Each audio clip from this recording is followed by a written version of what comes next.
Musibah yang menimpa keluarga Ahmad Dhani ini ternyata juga dirasakan oleh mantan mertuanya.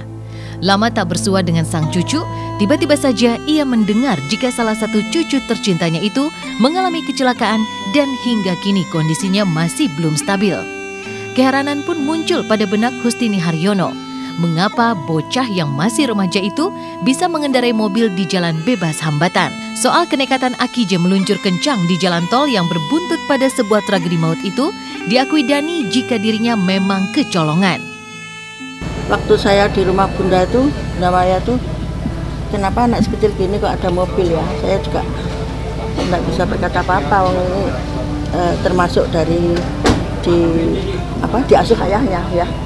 Kita sebagai pihak wanita yang sudah mantan nggak bisa berkutik ya. Kita juga nggak tahu dia pergi kemana waktu itu. Mendapat musibah yang seperti ini, mudah-mudahan kita mendapatkan hikmah sendiri untuk masa yang depan yang akan datang. Tentunya kecolongan. Sejak tabrakan itu mas, saya baru tahu ternyata berarti dia belum bisa mengendarai mobil. Buktinya tabrakan kan. Kalau dia bisa mengendarai mobil, saya yakin dia tidak tabrakan. Yang jelas, saya adalah orang tua normal yang tidak mungkin mengizinkan anak di usia usia muda, di bawah umur ya. Saya adalah orang tua yang tidak mungkin mengizinkan anak di bawah umur mengizinkan mobil. Sebagai ayah, sepertinya Dhani memang telah memanjakan 3 jagoannya dengan mobil mewah.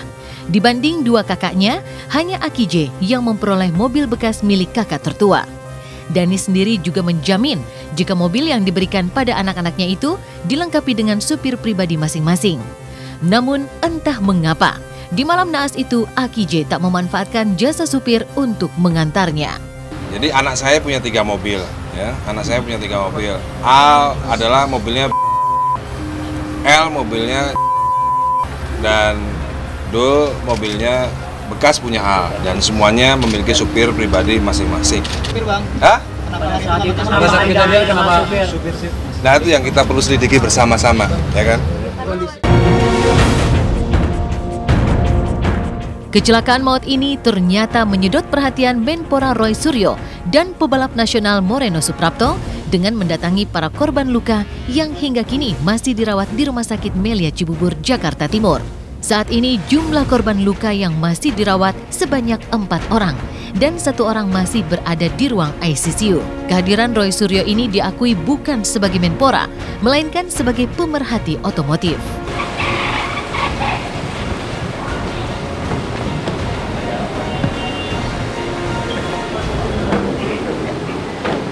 Yuk, siang Pak. Siang, yuk Mas, Pak siang, yuk sebenarnya.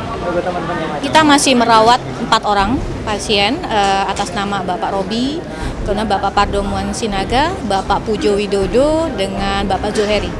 Itu 4 orang yang masih dirawat, 1 orang Bapak Abdul Qadir sudah diperbolehkan pulang kemarin. Dia kondisinya sudah membaik, sudah dilakukan operasi di hari Minggu, jadi sudah bisa diperbolehkan pulang kemarin. Saat ini ya seperti tadi saya keterangan, mungkin nanti Mas-Mas juga bisa lihat di press release-nya yang lebih detailnya. 3 orang masih dirawat di ruang perawatan biasa, sedangkan untuk Pak Robi dirawat di ruang intensif. Agendanya saya sama teman-teman pecinta otomotif, kita mau menengok yang justru jarang ditengok, ya. Yang selama ini kita dengar ada sebuah musibah, ya. Saya tidak mau bicara soal bagaimana penanganan musibahnya, itu urusan kepolisian. Tapi kami prihatin dari komunitas otomotif. Dan saya kebetulan adalah anggota dari komunitas otomotif. Saya ajak beberapa tokoh otomotif, ya. Ada Mas Moreno Suprapto, ada juga nanti Mas Andra Alim, ada Pak Bambang Rosefendi. Kita pengen lihat bahwa inilah akibat dari sebuah tragedi yang tidak seharusnya dilakukan di jalan raya. Ini bisa terjadi sama siapapun. Ini bisa terjadi sama ya kita semua juga, gitu. Bukan melihat kepada siapa salah siapa benar, tapi harus melihat secara garis besar ini kejadian ini nggak boleh, harus diminimalisirkan gitu. Hingga semalam Ahmad Dhani sendiri masih melakukan roadshow mengunjungi keluarga korban kecelakaan. Usai menjalani pemeriksaan di Ditlantas Polda Metro Jaya, Dhani langsung mengunjungi Husnul Khotimah, istri almarhum Agus Wahyudi di Warakas, Jakarta Utara. tak jauh berbeda dengan kunjungan Dani ke rumah para korban yang lain. Semalam, Dani juga memenuhi tanggung jawabnya terhadap keluarga almarhum. Ya, dari depan situ ya. Agak mundur ya. Biar semuanya bisa foto ya.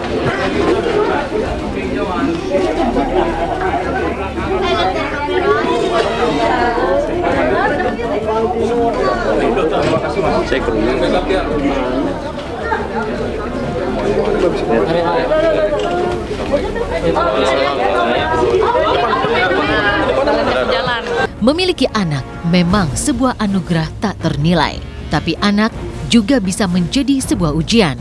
Seakan mendapat banyak pelajaran dari musibah yang mendera putra bungsunya, Dani berencana ingin menghibahkan mobil naas yang telah menelan banyak korban ini pada pihak Jasa Marga untuk dijadikan sebagai sebuah monumen peringatan.